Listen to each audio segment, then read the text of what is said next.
దేవుని నామానికి మహిమ. హల్లెలూయా. దేవుని వాక్యం ఏం సెలవిస్తుందంటే, దేవుని ప్రజలకు శ్రమ కొంచెము కాలం అంట. ఏంటంట? దేవుని ప్రజలకు శ్రమ కొంచెము కాలం. 1 పేతురుకు రాసిన పత్రిక 5వ అధ్యాయము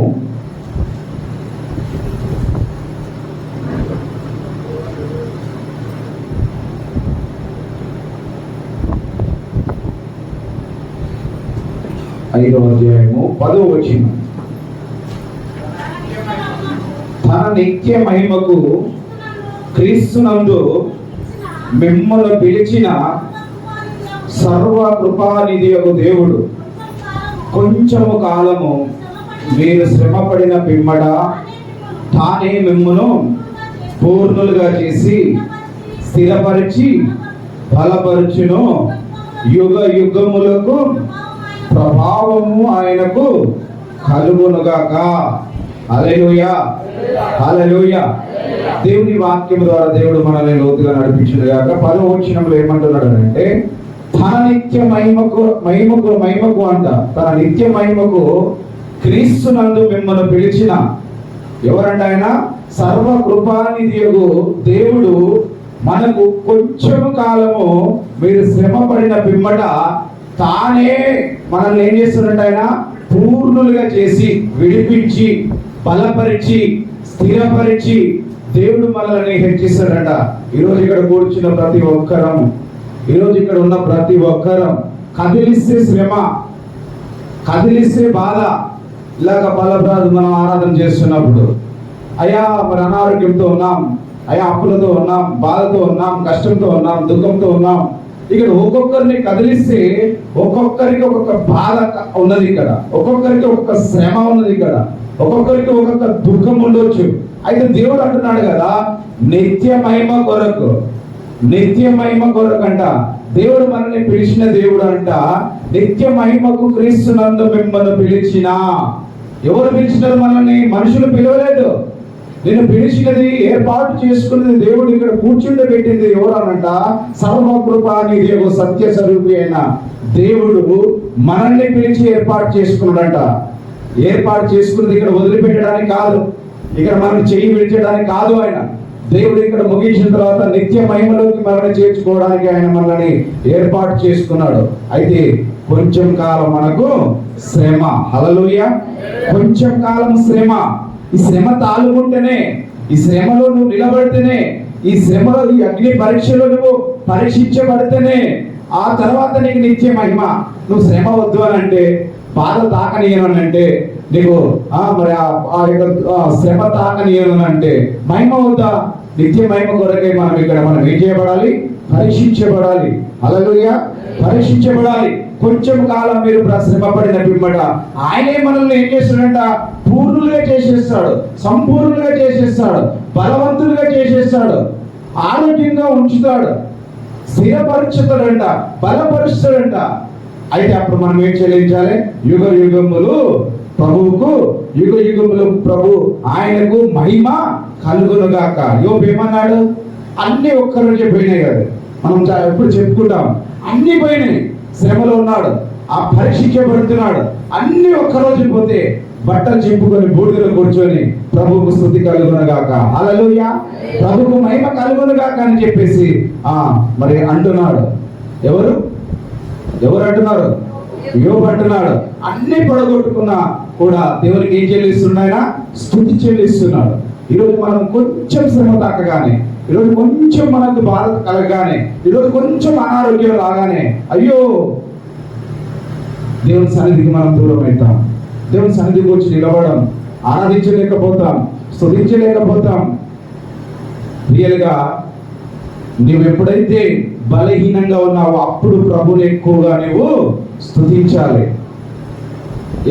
నువ్వు ఎప్పుడు బలహీనతగా ఉంటావో అప్పుడు ప్రభునందు బలహీనులైన వారు ఆ నామమునందు మీరు బలవంతులు అవుతారు. కాబట్టి ప్రభు అంటున్నాడు, స్థిరపరిచి బలపరుస్తాడంట. అపొస్తలుల కార్యం 5వ అధ్యాయము 5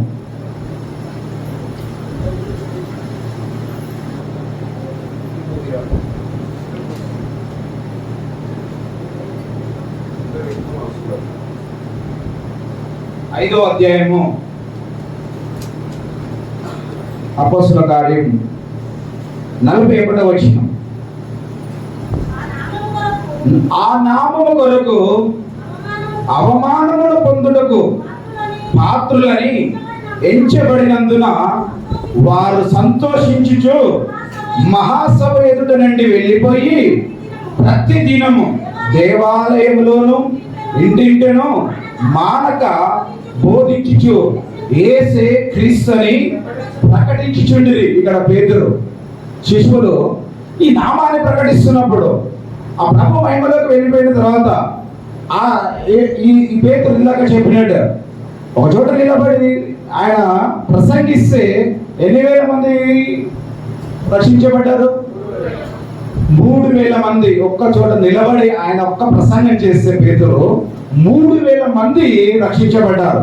ఆయన నామమందు బాప్తిసం పొందుకున్నారు. మరి ఈ పేతురు ఎవరైనా చేపలు పట్టే జాలరు. ఈ చేపలు పట్టే జాలరుని దేవుడు ఏర్పాటు చేసుకొని ఆ పేతురు నిలబెట్టిన తర్వాత, నేను వెళ్ళిపోతున్నాను, నన్ను ప్రేమిస్తున్నావు అంటే, నేను ప్రేమిస్తున్నానప్పుడు నా మందని ఖాయమన్నాడు. నన్ను ప్రేమిస్తున్నామని రెండోసారి అన్నప్పుడు, ప్రేమిస్తున్నాను ప్రభు అంటే, నా మందని పచ్చికలో నడిపించమన్నాడు. ఈ ప్రజలని నడిపించడం వరకు నాయకుడుగా నిలబడిన పేతురు ఒక్క ప్రసంగం చేస్తే 3,000 మంది రక్షించబడ్డారు. అయితే అప్పుడు ఈ మహాసభ ఎదుటకు వారిని ఈడ్చుకొని వచ్చినారు, తీసుకొచ్చినారు. పేతురుని ఇంకా ఉన్న శిష్యులని తీసుకొని వచ్చినప్పుడు ఆ చోట అతన్ని కొట్టి వారిని హింసిస్తున్నారు. ఎవరిని? పేతురుని. అయితే అక్కడ ఒకడు లేచాడు, దేవుని యొక్క సేవకుడు ఆయన జోలికి పోతే దేవునికి జోలికి పోయినట్టు అని చెప్పేసి పై వచనాలలో రాసి ఉంటుంది. అప్పుడు వాళ్ళు భయపడి ఇతన్ని ఏం చేయాలి అని చెప్పి భయపడి వారిని కొట్టి, ఇక ఈ దేవుని నామాన్ని ప్రకటించవద్దు అని చెప్పి వారిని బయటికి పంపించేస్తారు. మహాసభ నుంచి వెళ్ళిపోతుంటారు. వెళ్ళిపోతూ అంటున్నారు కదా, పేతురు ఏమంటున్నాడు? వెళ్ళిపోతూ ఆ నామము కొరకు ఏం పొందాలంట? అవమానమును పొందుటకు పాత్రులను ఎంచబడినందున వారు సంతోషించుచు మహాసభ ఎదుట నుండి వెళ్ళిపోయినారు. హల్లెలూయా. ఎందుకు అవమానించబడాలి? ఆ నామము కొరకు అవమానించబడదు. ఆ నామము కొరకు నువ్వు శ్రమ అనుభవించు. యేసు క్రీస్తు దేవుడని వారు ఇక ఎప్పుడు మీరు ప్రకటించవద్దని చెప్పి ఆ మహాసభ ఎదుటిలో సభలో వారిని కొట్టి బయటికి పంపించేస్తే, ఆ నామము కొరకు మేము అవమానం పొందుటకు ఏ పాటి వారం? హల్లెలూయా, హల్లెలూయా. యేసే క్రీస్తు దేవుడు అని వాళ్ళు అంట. ప్రతి దినం అంట. అక్కడి నుంచి వచ్చిన తర్వాత, అయ్యో మేము అవమానం పొందినాం కదా, దెబ్బలు తిన్నాం కదా, ఈ నామాన్ని ప్రకటించవద్దు అని చెప్పి వారు ఇంట్లో కూర్చోలే, వారు ఎక్కడో దాచుకోలే. ప్రతి దినం అంట దేవాలయంలో ఇంటింటేను మానక బోధించు యేసే క్రీస్తు అని ప్రకటించుచున్నారంట. హల్లెలూయా. యేసే క్రీస్తు అని ప్రకటించుచున్నారు. అవమానం పొందడానికి కూడా సిద్ధపడతారు. దెబ్బలు తిన్నారు. అయ్యో వారిని కొట్టినప్పుడు దేవుడు కాదని చెప్పగలుగుతారా?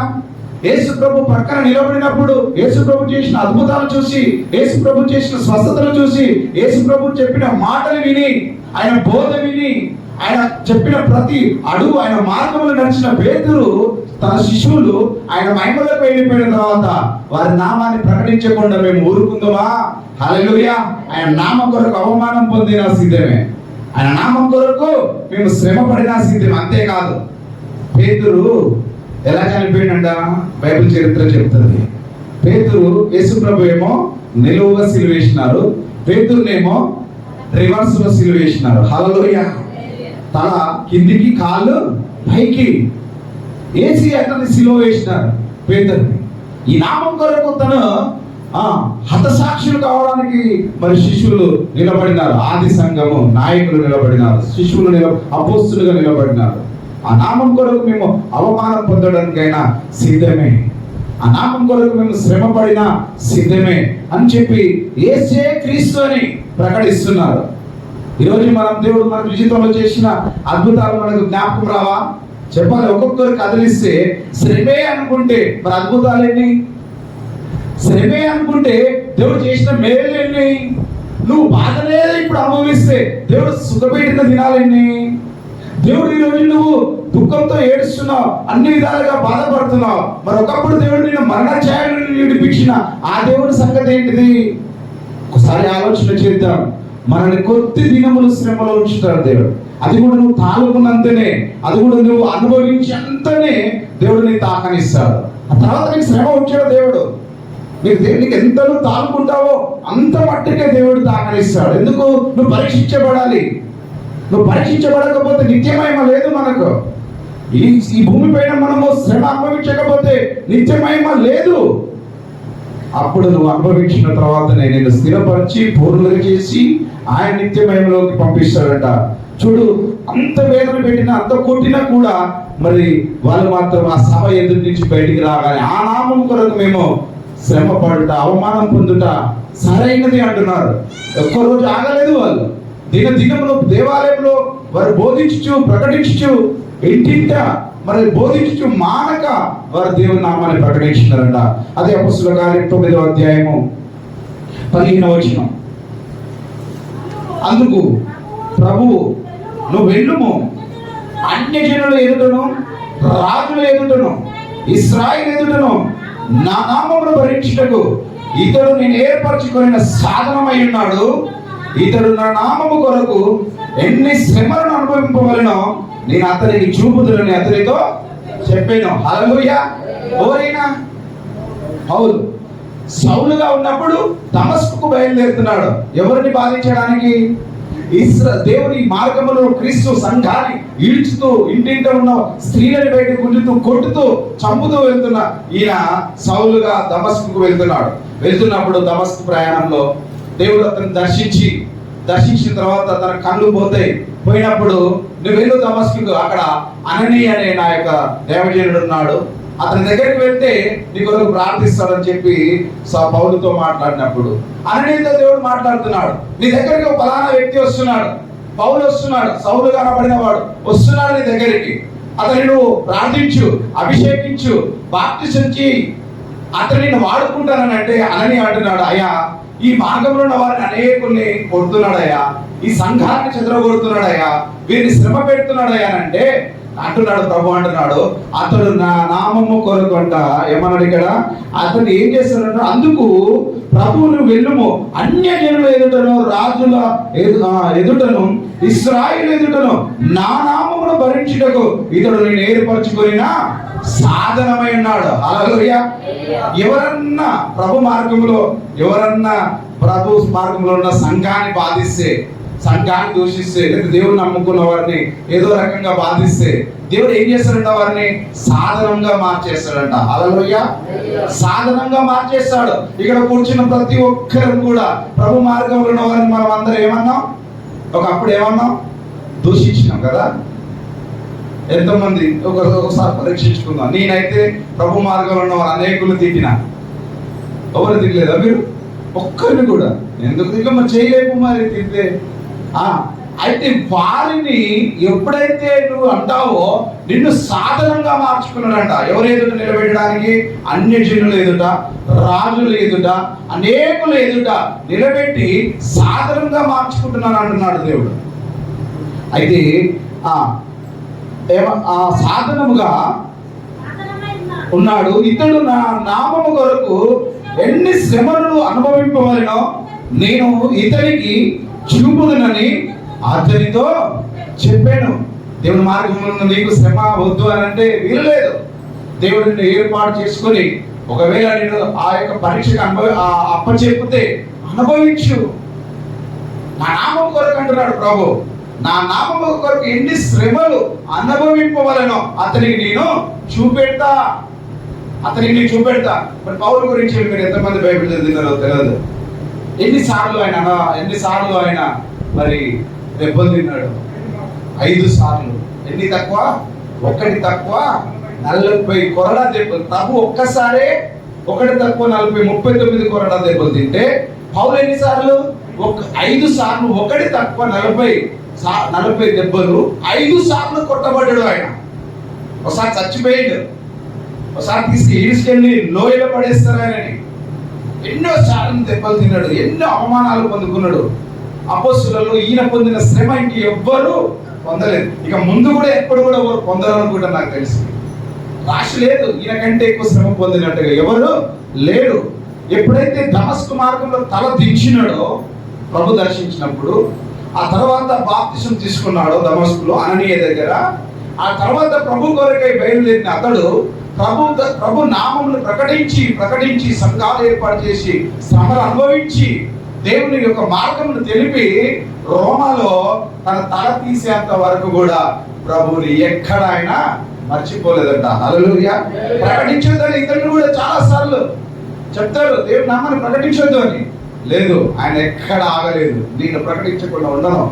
ఇతడు దేవుని కుమారుడు అయినాడు, ఇతడు చేసిన మన పాపముల కొరకు శాపముల కొరకు ఆయన దిగి వచ్చినాడు అని చెప్పేసి, శ్రమ పొందిండని చెప్పేసి ఆయన మార్గంలో అన్ని కూడా చెప్పుకుంటూ శ్రమ అనుభవించిండంట. మరి ఇతడు నేను ఏర్పరచు నా నామం కొరకు ఎన్ని శ్రమలు అనుభవింపవాలను నేను ఇతనికి చూపుదనని అతనితో చెప్పాను. కాబట్టి నీకు శ్రమ తాకుతుందా? అయితే దేవుని కొరకే అని ఒకసారి ఆలోచించి రోమా పత్రిక 8వ అధ్యాయము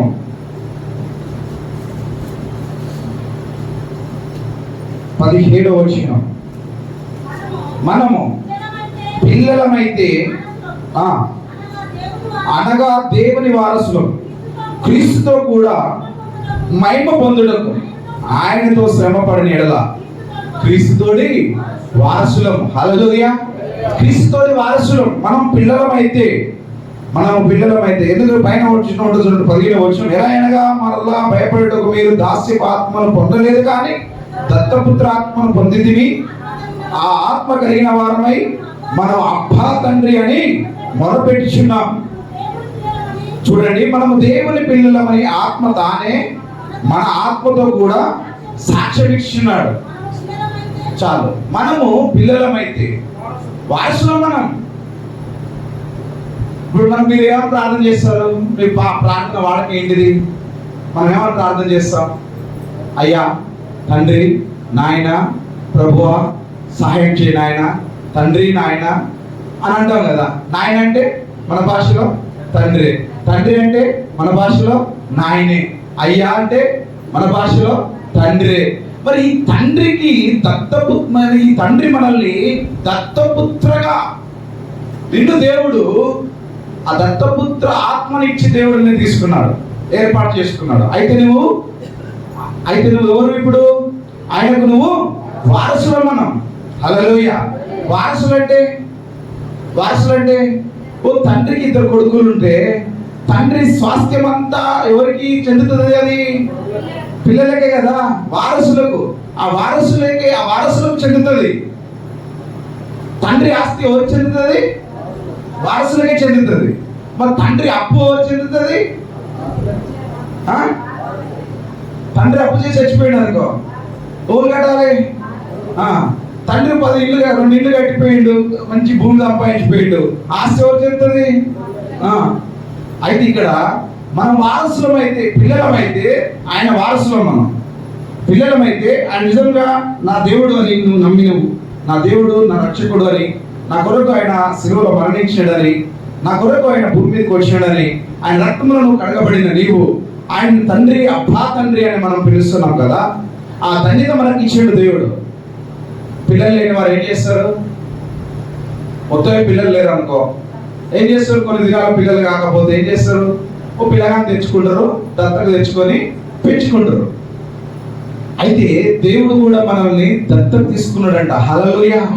ఈ లోకాన్ని మొత్తం మన దత్తత తీసుకున్నాడు ఆయన పిల్లలం. మనం దత్తపుత్ర ఆత్మను పొందుకున్నాం మనం. అయితే ఆయన పిల్లలమైతే ఆయన వారసులో మనం. హల్లెలూయా. ఈ వారసులం అయితే ఆయన సాక్ష్యం ఇచ్చుచున్నాడు. ఆయనే తానే మన ఆత్మతో కూడా, మనం దేవుని పిల్లలమని ఆత్మ తానే మన ఆత్మతో కూడా సాక్ష్యం ఇచ్చుచున్నాడు.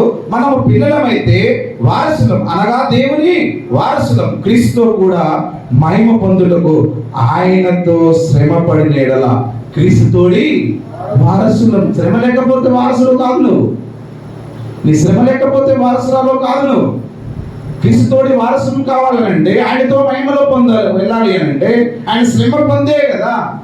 ఆయన శ్రమ తాకనిచ్చినాడు, తన శరీరమును అప్పచెప్పిండు పాపల చేతికి, తన శ్రమ అనుభవించిండు, కొరడా దెబ్బలు తిన్నాడు, తనకు ముళ్ళ కిరీటం ధరించుకున్నాడు, గుండెల్లో పొడిపించుకున్నాడు, మేకులు కొట్టించుకున్నాడు. ఇదంతా శ్రమ అనుభవించి ఆయన శిలువ మరణం పొంది పాతి పెట్టబడి పునరుద్ధారణై లేచి ఆయన మహిమలోకి వెళ్ళినాడు. హల్లెలూయా. మరి మనం అదే మహిమలోకి వెళ్ళాలి అని అంటే మనం ఏం చేయబడాలి? ఇప్పుడు మనము శ్రమ తాకనివ్వాలి. హల్లెలూయా. శ్రమ తాకనివ్వు. శ్రమ రాగానే కొంతమంది దేవునికి దూరం అవుతారు. ఇది మన అలవాటేమో, మన కాలం తక్కువ ఉన్నది, చాలా దిక్కులు ఉంటుంది. కొద్దిగంత శ్రమ ఇట్లా తాకగానే దేవుడు వద్దు, దేవుని మందిరం వద్దు, ప్రార్థన వద్దు, వాక్యం వద్దు, దేవునితో సహవాసం వద్దు, దేవుని ప్రజలతో సహవాసం వద్దు, ఇది అంతా దూరం పెడతారు. చూడు, ఇక్కడ దేవుడు అంటున్నాడు నిత్య మహిమలోకి నువ్వు వెళ్ళాలి అని అంటే దేవుని వాక్యం సెలవిస్తున్నది. క్రీస్తుతోటి వారసులం కావాలి అని అంటే మనము ఆయన పిల్లలమైతే నిత్య మహిమలోకి పొందాలి అని అంటే క్రీస్తుతో కూడా మనము శ్రమ పొందాలి. హల్లెలూయా. అప్పుడే నీవు వారసుడు, అప్పుడే నువ్వు వారసురాలు. తండ్రి ఇచ్చే ఆస్తులు కావాలి కానీ తండ్రి ఇచ్చే అప్పులు వద్దనడానికి వీలు ఉంటుందా? కట్టాలి, దాంట్లో ఆ పాలు అనుభవించాలి మనం. 2 కొరింథీయులకు రాసిన పత్రిక 1వ అధ్యాయము, 2 కొరింథీయులకు రాసిన పత్రిక 1వ అధ్యాయము 4వ వచనం. దేవుడు మమ్మును ఏ ఆదరణతో ఆదరించుచున్నాడో ఆ ఆదరణతో ఎట్టి శ్రమలలో ఉన్న వారిని ఆయనను ఆదరించుటకు శక్తి గల వారు మగునట్లు ఆయన మా శ్రమ అంతటిలో మమ్మల్ని చూడండి ఎంత ఆదరిస్తున్నాడు దేవుడు. ఇక్కడ పౌలు అంటున్నాడు, పౌలు కొరింథీయులకు సంఘానికి పత్రిక రాసి అంటున్నాడు, దేవుడు మమ్మల్ని ఏ ఆదరణతో ఆదరించినాడో, ఏ ఆదరణతో మనల్ని ఆదరించినాడో ఆ ఆదరణతో ఎట్టి శ్రమలో ఉన్న వారినైనను ఆదరించుటకు శక్తి గలవారు ఉన్నట్లు ఆయన మా శ్రమ అంతటిలో మమ్మను ఆదరించుచున్నాడు.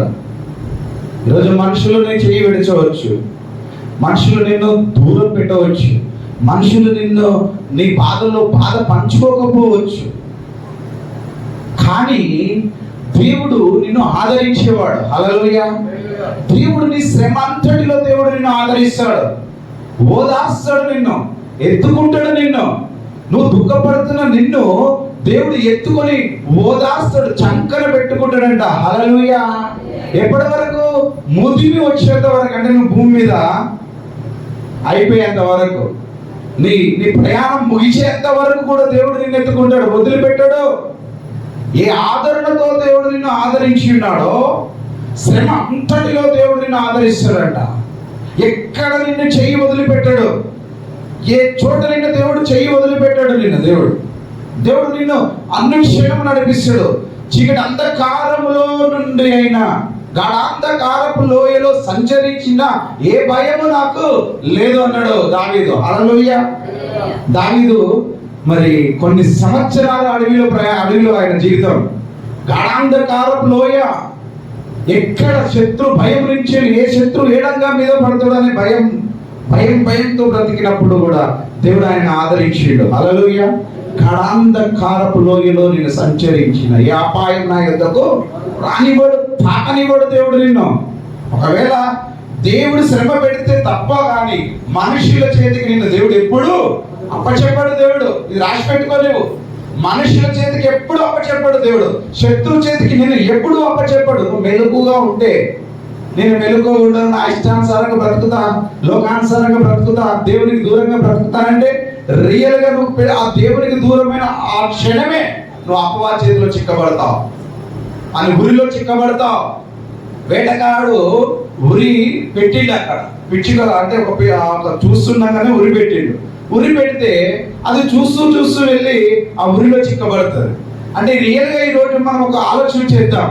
మన శత్రువు ఓడి, ఇప్పుడు మన శత్రువు ఓడు అపవాది శత్రువు. నిన్ను పట్టుకోవాలని, నీ మెడకాయ పట్టుకొని నిన్ను పిసుకాలని ఆలోచన చేస్తాడు. ఎప్పుడు అంటే నువ్వు దేవునిలో ఉన్నంత సేపు నీ దగ్గర రావడం, నువ్వు దేవుని మార్గంలో, దేవుని సన్నిధిలో, దేవునితో గడిపి, దేవునితో సహవాసం ఉన్నన్ని రోజులు నిన్ను ముట్టడానికి వారికి భయం. హల్లెలూయా. నిన్ను తాకడానికి కూడా భయమే వాడు. ఒకవేళ నిన్ను తాకాలంటే ఎవరి సెలవు కావాలి? ఒకవేళ నిన్ను తాకాలన్నా కూడా దేవుని సెలవు కావాలి. యోబు దగ్గరికి పోలేకపోయింది అది, కానీ ఎవరి దగ్గర సెలవు తెచ్చుకున్నాడు? వాడు దేవుని దగ్గర సెలవు తెచ్చుకున్నాడు. అప్పుడు తాకనిచ్చాడు దేవుడు. నిన్ను తాకాలని అంటే దేవుని సెలవు కావాలి. ఆ భక్తుడు చూసినావా? నా భక్తుడు ఎలా ఉన్నాడు? యథార్థవంతుడు, భక్తిపరుడు, దేవునికి భయపడేవాడు, నాకు భయపడేవాడు, దేవుని మార్గంలో పిల్లలు పెంచుతున్నాడు, దేవుని యొక్క సన్నిధిలో ప్రతిదినం అరుణోదయం ఉదయకాలం లేచి ఒక్కొక్కరి కొరకు తను బలి అర్పిస్తున్నాడు, ఒక్కొక్క బిడ్డ కొరకు బలి అర్పిస్తున్నాడు యోబు. అంత భక్తిపరుడు. ఎందుకు? నా బిడ్డలు ఏమైనా పాపం చేసినారేమో అని చెప్పి, నా బిడ్డలు ఎక్కడైనా త్రోవ తప్పినారని చెప్పి ఎప్పుడు వారి కొరకు బలి అర్పిస్తున్నాడట చెప్పాలి. వేకుజామున అరుణోదయం లేచి. మరి నీ బిడ్డల కొరకు నువ్వు ప్రార్థన చేస్తున్నావా? నీ బిడ్డల కొరకు అరుణోదయం లేచి నువ్వు ప్రార్థిస్తున్నావా? నీ బిడ్డల కొరకు నువ్వు స్తుతిస్తున్నావా? నా బిడ్డ బాగుపడాలని ప్రార్థిస్తున్నావా? నా బిడ్డ మరి దేవుని మార్గంలో నుండి తప్పిపోవద్దని నువ్వు ప్రార్థిస్తున్నావా? యోబు అరుణోదయం లేచి యోబు తన పిల్లల కొరకు ప్రార్థన చేసిందట. మరి నువ్వు ఆ మార్గంలో ఉన్నావా? ఆలోచన చేయి. శ్రమ తాకుతుంది అని అంటే మనకి ఈరోజు దేవుడు పెట్టే శ్రమ తాకితే వేరు. మనుషులు నిన్ను ఎప్పుడు ముట్టకూడదు. హల్లెలూయా. మనుషులు ఎప్పుడు నిన్ను తాకకూడదు. ఆ శత్రు బలవంతుడి పైన అధికారం నీకు ఇచ్చి ఉన్నాడు. ఏది నీకు హాని చేయదు. పాములు ఎత్తిపట్టుటకు, త్రేలను త్రొక్కుటకు శత్రు బలవంతుడి పైన నీకు అధికారం ఇచ్చిండు దేవుడు. శత్రు దగ్గర ఓడిపోవడానికి కాదు నీకు దేవుడు ఇచ్చింది. హల్లెలూయా. శత్రు దగ్గర లొంగిపోవడానికి కాదు నీకు దేవుడు ఇచ్చింది. శత్రు బలవంతుడి పైన నీకు అధికారం ఇచ్చిండు. ఏ మంత్రశక్తులు కావచ్చు, ఏ దుష్ట శక్తులు కావచ్చు, దయ్యపు ఆత్మ కావచ్చు, ఏదైనా కావచ్చు, ఏ అనారోగ్యమైన కావచ్చు, ఏదైనా కావచ్చు, దానంతటి పైన మనకు అధికారం ఇచ్చిండు దేవుడు. ఏది నీకు ఏమాత్రం హాని చేయదు. ఇక్కడ అందుకని ఆదరిస్తున్నాడంట. శ్రమ అంతటిలో నిన్ను దేవుడు మా శ్రమ అంతటిలో మమ్మల్ని ఆదరిస్తున్నాడు. క్రీస్తు యొక్క శ్రమలు మా యందు ఎలాగా విస్తరించుచున్నాయో చదవం. 5వ వచనం. క్రీస్తు యొక్క శ్రమలు మా యందు ఎలాగో విస్తరించుచున్నాయో అలాగే క్రీస్తు ద్వారా ఆదరణ మాకు విస్తరించున్నది. హల్లెలూయా. ఎంత శ్రమ ఉందో, ఎంత శ్రమ నీకు తాకుతుందో అంత ఆదరణ అంట. హల్లెలూయా. ఎంత శ్రమ తాకుతుందో అంత ఆశీర్వాదం నీకు. ఎంత తాకనిస్తున్నాడో దేవుడు, విస్తరిస్తున్నదో. క్రీస్తు ఇక్కడ ఏమన్నాడంట? క్రీస్తు యొక్క శ్రమలు మా యందు ఎలాగూ విస్తరించుచున్నాయో. ఒక్కొక్కసారి నువ్వు అనుకుంటావు కదా, ఎన్ని రోజులు ఇంకా? హల్లెలూయా. ఎన్ని రోజులు ఇంకా మాకు ఈ శ్రమ? ఎన్ని రోజులు ఇంకా? రోజు తగ్గుతుందేమో అనుకుంటే విస్తరించుచున్నాయి శ్రమలు. ఒకరోజు తగ్గుతాయేమనుకుంటే ఇంకా ఎక్కువైతున్నాయి శ్రమలు అని ఆలోచన చేసే వేళ అంటున్నాడు పౌలు, దేవుని వాక్యం సెలవిస్తుంది, శ్రమ ఎంత విస్తరిస్తున్నదో ఆదరణ అంతే విస్తరిస్తుందంట. హల్లెలూయా. నీకు ఎంత బాధ కలుగుతున్నదో అంత దేవుడు నెమ్మది ఇస్తాడంట. దేవుడు ఎంత నువ్వు దుఃఖపడుతున్నావో అంత ఒక రెట్టింపు దేవుడు నీకు సంతోషం ఇస్తాడు దేవుడు. ఇప్పుడు దుఃఖపడుతున్న వారు కొద్ది దినముల తర్వాత సంతోషిస్తారంట. ఇప్పుడు ఏడుస్తున్న వారు కొద్ది దినం తర్వాత సంతోషిస్తారు. నువ్వు దేవుని మార్గంలో నువ్వు శ్రమ పడుతున్నావు కదా, నీకు ఎంత విస్తరిస్తుందో శ్రమ అంత ఆదరణ ఉన్నదంట. హల్లెలూయా. ఎంత ఎంత ఎంత ఎంత బాధ పెట్టినారు యోబుని. తన స్నేహితులు అప్పటిదాకా యోబు దగ్గర నిలబడిన స్నేహితులు, యోబు మేలు పొందుకున్న వాళ్ళు, తన ఇంట పుట్టిన సేవకుల బిడ్డలంట.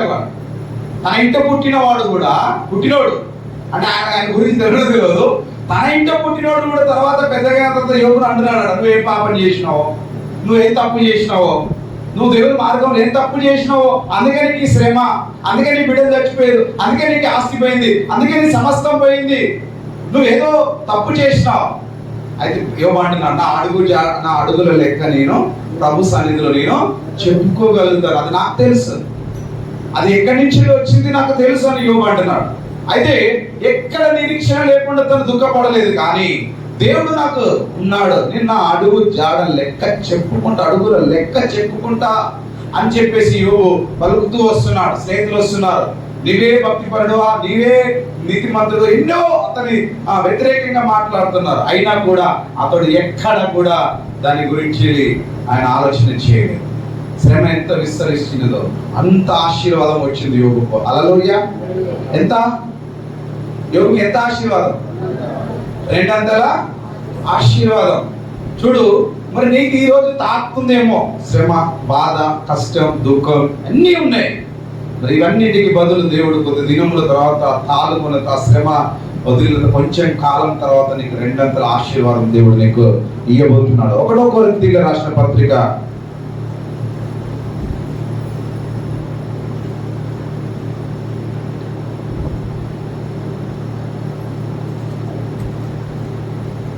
5 ఇక్కడ చదవమంటారు. 5 అయిపోయింది కదా, అదే 1 6 చదువు. మేము శ్రమ పొందినను మీ ఆదరణ కొరకు రక్షణ కొరకు పొందుదుము. మేము ఆదరణ పొందినను మీ ఆదరణ కొరకే పొందుదుము. ఈ ఆదరణ మేము కూడా పొందుచున్నట్టి ఆ శ్రమలను ఓపికతో సహించుటకు కార్యసాధనమై ఉన్నది. మీరు శ్రమలలో ఎలాగూ పాలువారై ఉన్నారో, 7వ వచనం, ఎలాగూ పాలివారమై ఉన్నామో అలాగే ఆదరణలోనూ పాలివారమై ఉన్నామని ఎరుగుదుము గనక మిమ్మును గూర్చిన మా నిరీక్షణ స్థిరమై ఉన్నది. హల్లెలూయా! అర్థమైందా? శ్రమలో నువ్వు వేదన పడుతున్నావు అంతే ఆదరణ అంట. హల్లెలూయా!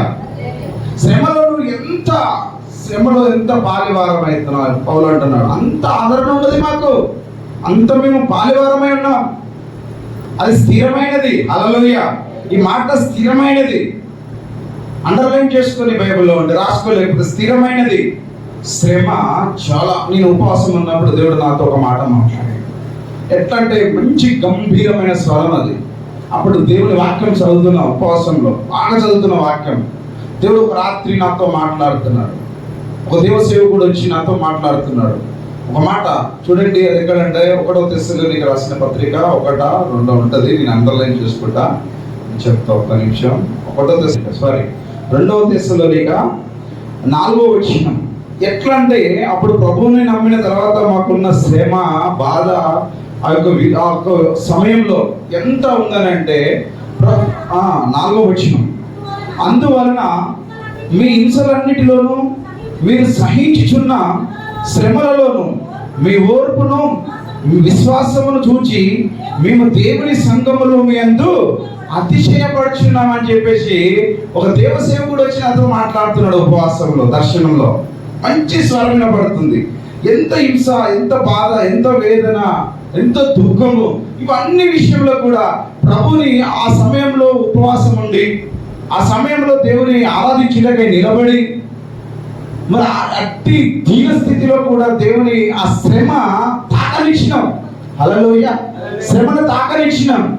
అప్పుడు ప్రభువే వచ్చి మాట్లాడుతున్నాడు, అందువలన మీ హింసలన్నిటిలో మీరు సహించుచున్న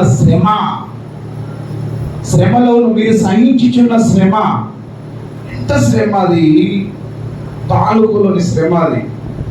అట్టి ఒక ఎట్లా ఉందనంటే అప్పుడు ఒక పూట ఎట్లా అవుతుందా, ఎట్లా గడుస్తుంది అనే శ్రమ అంతటిలో కూడా దేవుడు నేను చూసినా అంటున్నాడు. మీ ఓర్పును చూసినా, మీ విశ్వాసమును చూసి మేము దేవుని సంఘములో మీ అందరూ అతిశయపడుచున్నాం. దేని కొరకు మీరు శ్రమపడుచున్నారో ఆ దేవుని రాజ్యమును మీరు యోగ్యులని ఎంచబడి నిమిత్తము మీరు ఇట్లు ఓర్చుకుంటారు. దేవుని న్యాయమైన తీర్పునకు స్పష్టమైన సూచనమై ఉన్నది.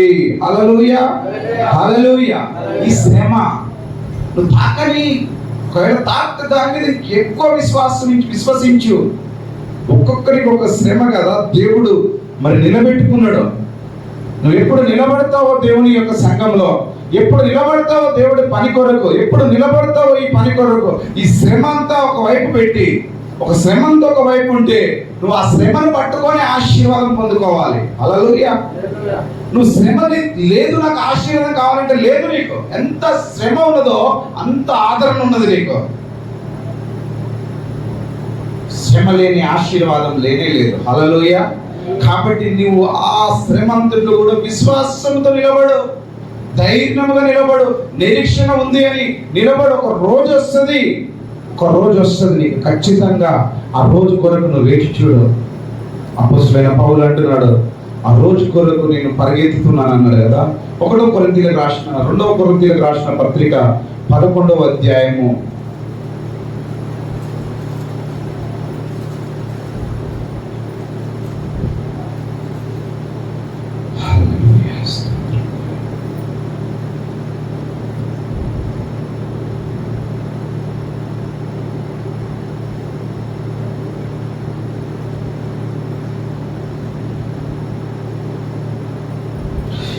23వ వచనం. క్రీస్తు పరిచారకులారా, వెర్రివాని వలె మాట్లాడుచున్నాను. నేను మరి ఎక్కువ క్రీస్తు పరిచారకులను మరి విశేషముగా ప్రయాసపడితిని. మరి అనేక పర్యాయములు చెరసాలలో ఉంటిని, అపరిమితముగా దెబ్బలు తింటిని, అనేక మార్లు ప్రాణాయాపంలో ఉంటిని. యూదుల చేత 5 మార్లు ఒకటి తక్కువ 40 దెబ్బలు తింటిని. 3 మార్లు బెత్తములతో కొట్టబడి తిని, ఒకసారి రాళ్లతో కొట్టబడి తిని, 3 మార్లు ఓడపడి శ్రమపడి తిని, ఒక రాత్రి పగలు సముద్రంలో గడిపి తిని, అనేక పర్యాయములు ప్రయాణములు నదులనైన ఆపదల్లోనూ దొంగల వలనైన ఆపదల్లోనూ నా స్వజనులనైన ఆపదల్లోనూ అన్యజనుల వలనైన ఆపదల్లోనూ పట్టణములలోనూ ఆపదల్లోనూ అరణ్యములు ఆపదల్లోనూ సముద్రములు ఆపదల్లోనూ కపట సహోదరుల వలన ఎన్ని ఆపదలు చూడండి ఆయనకు. చెప్పండి హల్లెలూయా, హల్లెలూయా. ఇందులో 1, 2, 3 దాకరిస్తే మనం ఒక్కసారి నిలబడదాం. ప్రభువు దేవుడు అంటాము ఎన్నిసార్లు కదా. ఆయన ఏమన్నాడు దేవుడు? అతను నేను సాధనగా నా నామం కొరకు ఎన్ని హింసలు పడాలో, ఎంత శ్రమ పడాలో నేను అతను చూపెడతానని చెప్పేసి దేవుని వాక్ ప్రత్యక్ష తనతో మాట్లాడి చెప్పి పాడుకున్న రీతిగా చూడు. ఇక్కడ అన్ని ఆపదలు అంట. స్వజనుల చేత ఆపదంట, కపట సహోదరుల చేత ఆపదలంట. ఎన్ని ఆపదలు, ఎన్ని రకాల ఆపదలు. సముద్రంలో ఆపదలు, ఓడ పలిగిందంట. యూదుల చేత 1 తక్కువ 5 మార్లు 5 మార్లు దెబ్బలు తిన్నాడు. వెర్రి వాని వల్లే మాట్లాడుతున్నా అంటున్నాడు. ఇక్కడ పైన ఉంటుంది 22వ వచనము. వారు ఎబ్రీయులా, నేను ఎబ్రీయుడినే. చదవమ్మా. నేను ఎబ్రీయుడినే. ఇశ్రాయేలులా, నేను ఇశ్రాయేలుడినే. వారు అబ్రాహాము సంతానమా, నేను అట్టివాడనే. వారు క్రీస్తు పరిచారకులా, అయితే నేను వెర్రి వాని వల్ల మాట్లాడాను. అంతకంటే ఎక్కువ పరిచారకుడు నేను. హల్లెలూయా, హల్లెలూయా. నీ పైన ఉన్నవారు ఎవరన్నా నీతో నువ్వు వాళ్ళకంటే ఎక్కువ పనివారం అని చెప్పాలి. మరి పరిచారకులు అంతకంటే నేను ఎక్కువ పరిచారకుడు నేను. మరి అపోస్తులా, అయితే నేను అపోస్తులని చెప్పుకోను, కానీ అంతకంటే ఎక్కువ నేను చేసిన పని అంటాడు. హల్లెలూయా. కాబట్టి అపోస్తులైన పౌలు పొందిన శ్రమలు ఎన్ని ఆపదలు. ఓడ పలిగింది. ఒక రాత్రి, ఎన్ని రాత్రులంట? సముద్రంలో గడిపినట్ట. ఒక రాత్రి పగళ్ళు సముద్రంలో గడిపి తిని, అనేక పర్యాయములు ప్రయాణంలో నదులలో దొంగల చేత, స్వజనుల చేత, అన్యజనుల చేత, పట్టణములు ఆపదలు, అరణ్యంలో సముద్రంలో సహోదరులతో అనేక కపట సహోదరు అందరితో అనేక మార్లు ఆపదలో ఉన్నాడు. అయితే దేవుడు వదిలిపెట్టలేదు ఆయన. హల్లెలూయా. నేను గురి ఎద్దకే పరిగెత్తుతున్నాను, విశ్వాసమును బట్టి నా బహుమానం కొరకు నేను పరిగెత్తుతున్నాను. ఇవన్నిటిని బట్టి నేను దేవునికి ఎప్పుడు వెనకకపోను. 3వ అధ్యాయము 10వ వచనం. ఏ విధము చేతనైనను మృతులలో నుండి నాకు పునరుత్థానము కలగవలనని ఆయన మరణ విషయంలో సమానాభావం గలవాడనై ఆయన పునరుత్థాన బలమును ఎరుగు నిమిత్తము ఆయన శ్రమలలో పాలివాడకుండా ఎట్టిదో ఎరుగు నిమిత్తము సమస్తమును నష్టపరుచుకొని వాటిని పెంటతో సమానంగా అంత నష్టంగా ఏర్పరచుకున్నాడు అంట ఆయన. స్వభావ ఏంటంటే ఇక్కడ సమానం తూకం పెడితే సమానం అంట. క్రీస్తు ఎంత శ్రమ పడ్డాడో అంత సమానం అంట. అయితే ఈ లెక్క చూసుకుంటే ఆయన సమానం అన్నాడు, కానీ సమానం ఆయన కంటే ఎక్కువ శ్రమ పొందినట్టు కనబడుతుంది. హల్లెలూయా. ఎట్లా కనబడుతుంది అంటే వాక్యం సెలవిస్తుంది, ఆయన ఒక్కసారి తింటే 5 సార్లు దెబ్బలు తిన్నాడు. ఆయన ప్రభు ఓడలో ఉంటే గాలిని గద్దించిండు, తుఫాన్ని గద్దిస్తే ఆగింది. కానీ ఈయన ఓడ బద్దలైపోక రాత్రంతా కూడా సముద్రంలో గడిపాడు. అనేక చోట్ల ఆపద పొందిండు, అనేక చోట్ల బాధపడ్డాడు, అనేక చోట్ల దెబ్బలు తిన్నాడు, రాళ్లతో కొట్టబడ్డాడు. ఈ రకంగా చూసుకుంటే మరి ఎక్కువ అంటే దిగుతుంది త్రాసులో పెడితే. అయితే సమాన భావం గలవాడనై నేను ఆయన శ్రమలో నేను పాలివాడనైనా అంటున్నాడు. ఈ అన్ని విషయంలో నేను ఎక్కడ తగ్గను అని చెప్పినట్టుగా, ఎక్కడ తగ్గను, నాకు కలిగిన సమస్తమును అంట ఆయన ఏం చేసుకున్నాడు, నష్టంగా పెంట కుప్పగా ఎంచుకున్నాడంట. హల్లెలూయా. దేవుడి కొరకు సమస్యను విడిచిపెట్టుకున్నాడు, ఆయన నష్టంగా ఏర్పాటు చేసుకున్నాడంట. ఈరోజు మనం నష్టపోవడానికి ఇష్టపడం. హల్లెలూయా. నష్టపోవడానికి ఇష్టపడం.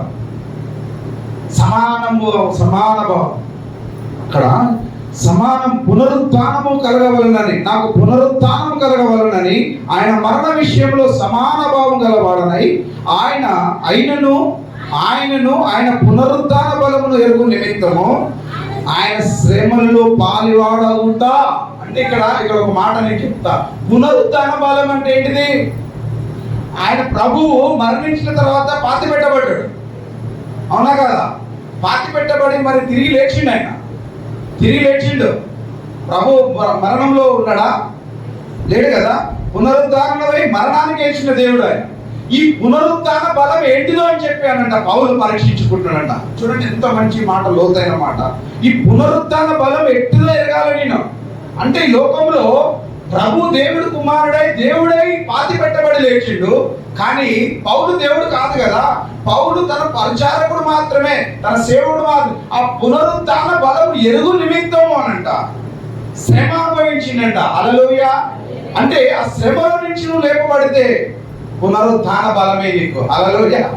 దేవుని పునరుత్థాన బలము నువ్వు పొందుకోవాలి. మనము పొందుకొని ఆ శ్రమని మనము గెలవాలి. హల్లెలూయా. మరణమును దేవుడు ఎలాగైతే గెలిచినాడో నువ్వు శ్రమ నుంచే గెలిచే రీతిలో నువ్వు పునరుత్థాన బలం ఎరుగు నిమిత్తమై ఈ శ్రమని అనుభవించి చూడు, తాకనిచ్చి చూడు, దాని అనుభవం రుచి ఎరుగు. నువ్వు ఆ శ్రమ నుంచే నువ్వు తాలుకొని లేచి నిలబడినప్పుడు నీకు ఎట్టి శ్రమ తాకిన దాన్ని నువ్వు డోంట్ కేర్ అంటావు. హల్లెలూయా. నీకు తాకనిచ్చినా కూడా ఇదెంతది, ఇది ఏ పాటిది అనగలుగుతావు, నువ్వు నీ నోటితో చెప్పగలుగుతావు. నీ విశ్వాసము, నీ యొక్క భక్తి, నీ యొక్క విశ్వాసము నిన్ను ఆ బలమును ఎరుగు నిమిత్తమైన తాలుకు నిలబడినప్పుడు ఆయన అంటున్నాడు పౌలు, దానిని ఎట్టిదో ఎరుగు నిమిత్తము సమస్తము నష్టపరుచుకొని అనంట వాటిని పెంటతో సమానముగా ఎంచుకున్నాను. నువ్వు ఆ నష్టం ఎంచుకోకపోతే పునరుద్ధాన బలమును నువ్వు పొందుకోలేవు. ఏవేమి లాభకరమో అవన్నీ కూడా నష్టపరుచుకున్నాడు. ఏవేమి లాభకరమో అవన్నీ పెంటతో సమానంగా ఏర్పాటు చేసుకుని ఆయన పెంటతో సమానంగా చేసుకున్నాడు. ఈరోజు మనం కొన్ని వదిలిపెట్టుకోవడానికి ఇష్టపడం, ఇంకా దాన్ని మనం దాచిపెట్టుకుంటాం, ఇంకా మనం దాన్ని పట్టుకుని ఉంటాం. నష్టపరచు, ఇచ్చిపెట్టు, మనది కానిది నష్టంగా వదిలిపెట్టేసి పౌలు అన్నీ ఉన్నాయి ఆయనకు, కానీ క్రీస్తు కొరకు ఆయన పరిగెత్తిండు. హల్లెలూయా. క్రీస్తు బహుమానం కొరకు పరిగెత్తిండు. ఆయన ఆ విశ్వాసాన్ని కాపాడుకున్నాడు, ఆయన సాక్ష్యముని కాపాడుకున్నాడు ఆయన.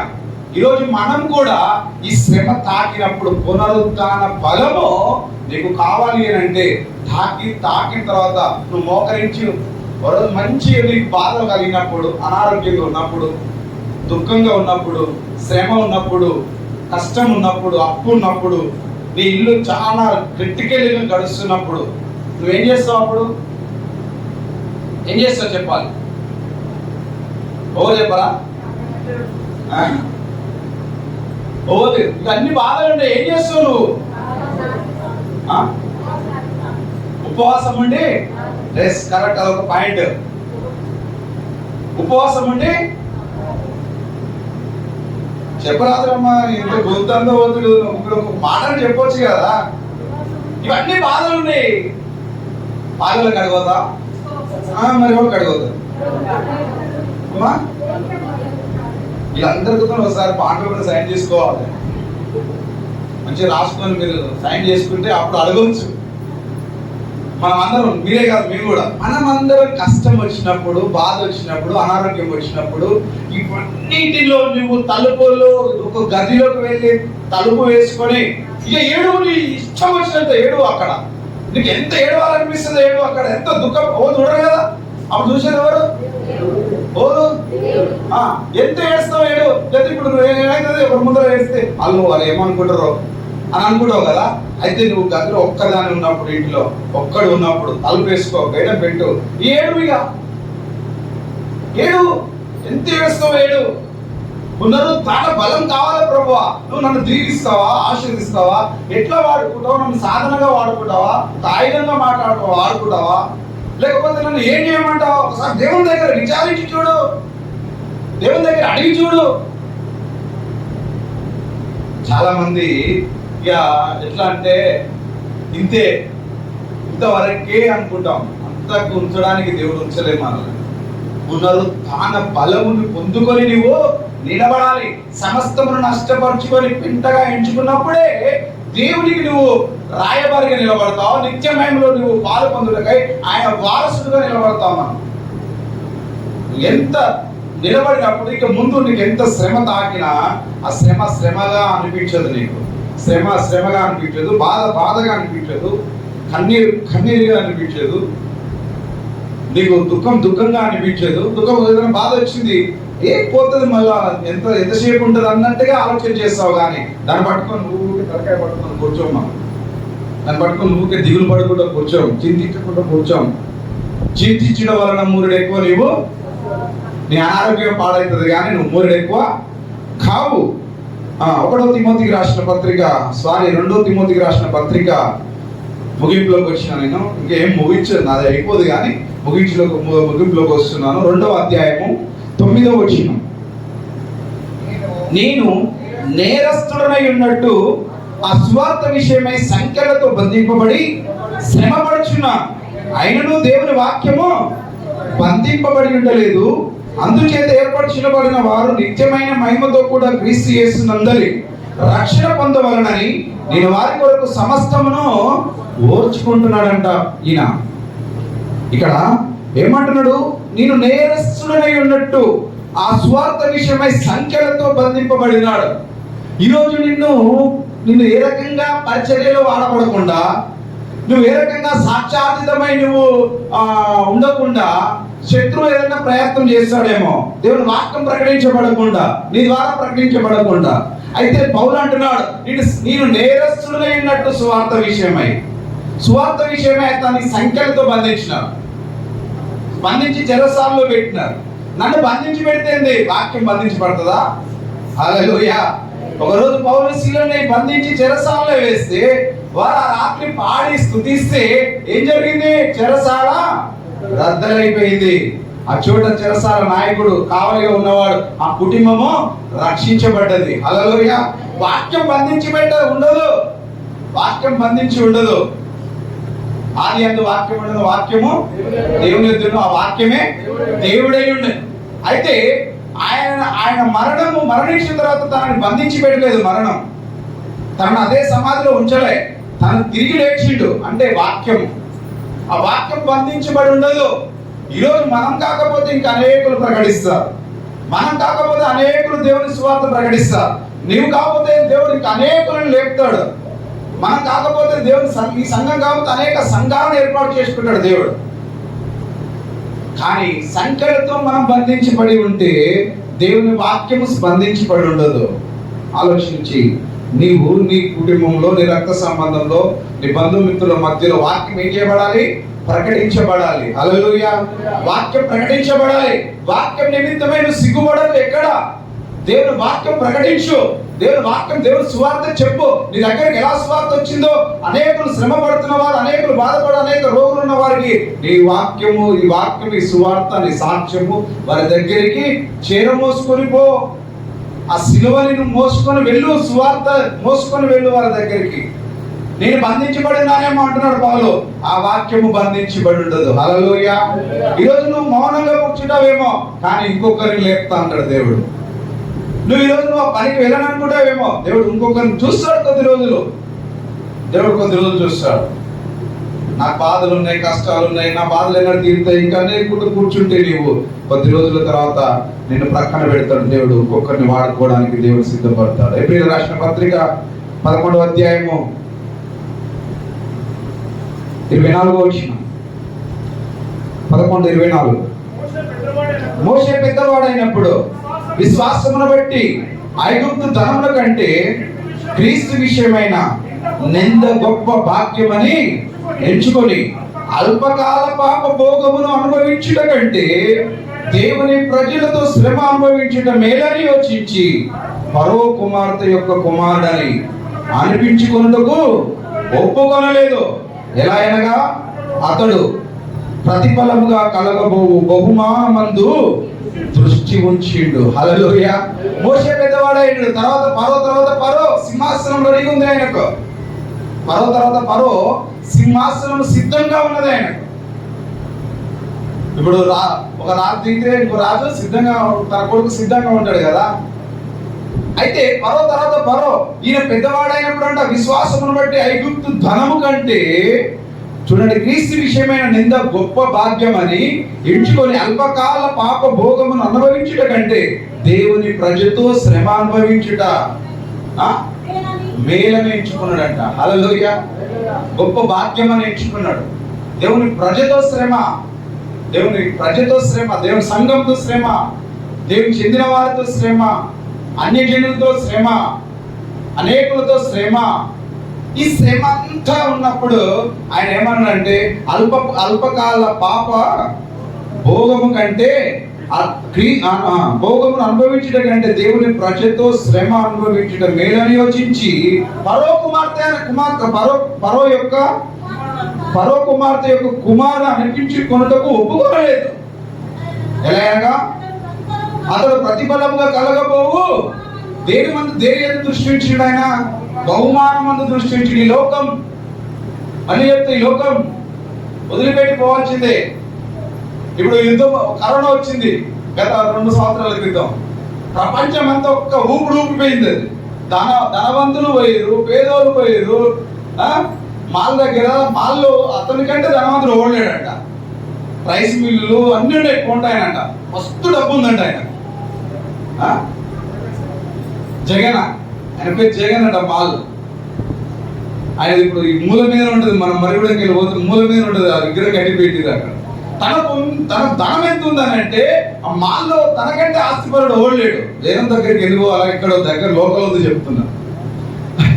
కరోనా వస్తే అది ఎంత డబ్బు అని పంపించలేదు. అది చచ్చిపోయాడు. ఫస్ట్ కరోనా సీజన్ లో చచ్చిపోయాడు. చాలా మంది అన్నారు, ఓ నాయుడు ఇంత డబ్బుడే చచ్చిపోయాడు. ఈ అల్పకాలము ఇవన్నీ వదిలిపెట్టి దానిపైన నువ్వు దృష్టి ఉంచుతున్నావు చూడు. దాని నష్టంగా ఎప్పుడైతే నువ్వు ఎంచుకుంటావో, అది వచ్చింది, ఉన్నది, సంపాదించు, వద్దంటలేను. కూడబెట్టు, వద్దంటలేను. నీ పిల్లల కొరకు దావీదు కూడా కూడబెట్టిండు. దేవుని మందిరం కట్టాలి, నా కొడుకు మంచిగా ఉండాలని చెప్పేసి మంచి కూడబెట్టిండు దావీదు. సొలొమోను ఏం చేసిండు?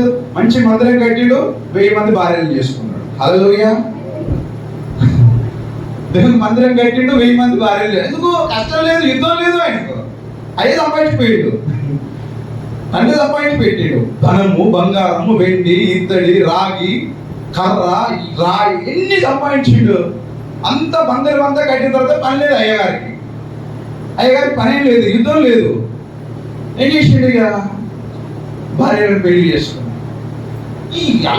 ఇవన్నీ కూడా నష్టంగా ఎంచుకోను. ఎప్పుడు నువ్వు నష్టంగా ఎంచుకుంటావో ముందు ఉన్న బహుమానం కొరకు దృష్టి ఉంచాలి. ఇదంతా దృష్టి ఓకే. నేను ఒక కన్ను, 2 కన్నులు ఉన్నాయి. ఒక కన్ను దీని మీద పెట్టు, ఇంకో కన్ను బహుమానం మీద పెట్టు. నువ్వు ముందున్న దాని కొరకై, నీ బహుమానం కొరకై, నీవు ఎక్కడికి వెళ్ళాలి? మన ప్రయాణం ఎక్కడ ముగింపు చెప్పాలి? మన మన మన బస్ స్టాండ్ ఎక్కడ? మన దిగే స్టాప్ ఎక్కడ? మన స్టాప్ ఎక్కడ? పరలోకం. బస్ ఎక్కినావు, ఇప్పుడు నువ్వు ప్రయాణంలో ఉన్నావు. జాగ్రత్త ఆలోచించే. ప్రయాణం బస్ సీట్లో కూర్చున్నావు, ఇప్పుడు నువ్వు ప్రయాణం చేస్తున్నావు. నీ స్టాప్ వచ్చినప్పుడు దిగాలి. ఎక్కడ దిగాలి? 2 బస్ స్టాప్లు ఉన్నాయి అక్కడ. మధ్యన ఏముంటది? వయా. ఎప్పుడైనా గుర్తుపెట్టుకోండి, హైదరాబాద్ నుంచి బస్సు బయలుదేరుతుంది, వయా గట్టుప్పల్ నల్గొండ అని ఉంటుంది. ఎప్పుడు చూసిరా ఎప్పుడన్నా మీరు బస్సు బోర్డు? ఏమంటుంది? వయా గట్టుప్పల్. మధ్యన వయా ఉంటుంది. మనకు కూడా ఈ ప్రయాణంలో నరకం అనే వయా ఉంటుంది. నువ్వు నరకం కాడ దిగుతావా, పరలోకం కాడ దిగుతావా? ఆలోచన చేయి ఒకసారి. నీ బస్ స్టాప్ పరలోకం, నీ ముగింపు పరలోకం. ఈ యాత్రలో ఉన్నావు. నీ యాత్ర, నీ యొక్క సాక్ష్యము, నీ విశ్వాసము, నీ యొక్క కాపాడుకొని నీవు దృష్టి అంతా ఆ బహుమానం మీద పెట్టి ఈ రోజు నుంచి వెళ్ళి మరొకసారి దేవుడితో మనతో మాట్లాడుతున్నాడు. మన దృష్టి అది. ఈ తుప్పు పట్టిపోయేది ఈ లోకం అంతా. ఒక్క రోజే ఇప్పుడు దుబాయ్ అంతా ఆగమైతుంది. పెద్ద పెద్ద బిల్డింగ్లు ఒక్క బాంబు వేస్తే కథం. ఇప్పుడు మళ్ళా కరోనా, ఇప్పుడు యుద్ధం వచ్చింది. యుద్ధం వస్తే కూడా తుప్పు పట్టిపోయేటివే. నువ్వు సంపాదించి పెట్టినా కూడా దాని మీద నీ యొక్క మనసు అంతా దాని మీద పెట్టకు. ఆ దేవుడు ఇచ్చేది నీలో ఉండని, కానీ నీ దృష్టి అంతా బహుమానం, పరలోకం, నిత్య మహిమ. ఆ మహిమ కొరకై నువ్వు పోరాడు. ఈ లోకంలో నువ్వు ఒక వంతు నువ్వు ఈ లోకంలో నీ బిడ్డల కొరకు పోరాడితే, ఒక వంతు దేవుని పని కొరకు నువ్వు పోరాడు. హల్లెలూయా. ఒక వంతు నువ్వు ఈ లోకంలో నువ్వు నీ పిల్లల కొరకు కష్టపడితే, ఒక వంతు నీకు ఇచ్చిన బలం ద్వారా, నీకు ఇచ్చిన ధనం ద్వారా, నీకు ఇచ్చిన సమస్తము ద్వారా దేవుని పని కొరకై నువ్వు పోరాడు. శ్రమ దాకా నీవు దాని కొరకు నువ్వు నిలబడు. దాని కొరకు నువ్వు సాక్షాత్కరమై నిలబడు. ఈ శ్రమ ఉందని చెప్పేసి నువ్వు ముడుచుకొని కూర్చోకు. ఈ శ్రమ ఉందని చెప్పేసి నువ్వు వేదన పడుకొని కూర్చోకు. నిరీక్షణ లేని ఇతరుల వల్ల నువ్వు దుఃఖపడుకుంటూ కూర్చోకు. మనకు నిరీక్షణ ఉన్నది. కొంచెం దినముల తర్వాత నీ శ్రమ కాలము ముగించబడుతుంది. ఆఖరి వరకు సహించేవాడు వాడే మహిమ కిరీటం పొందుకుంటాడు. సహించేవానికే మహిమ కిరీటం, సహించేవానికే నిత్య మహిమ. ఆఖరి వరకు నిలబడు, సాక్ష్యంగా నిలబడు. దేవుడి వాక్యం దేవుడి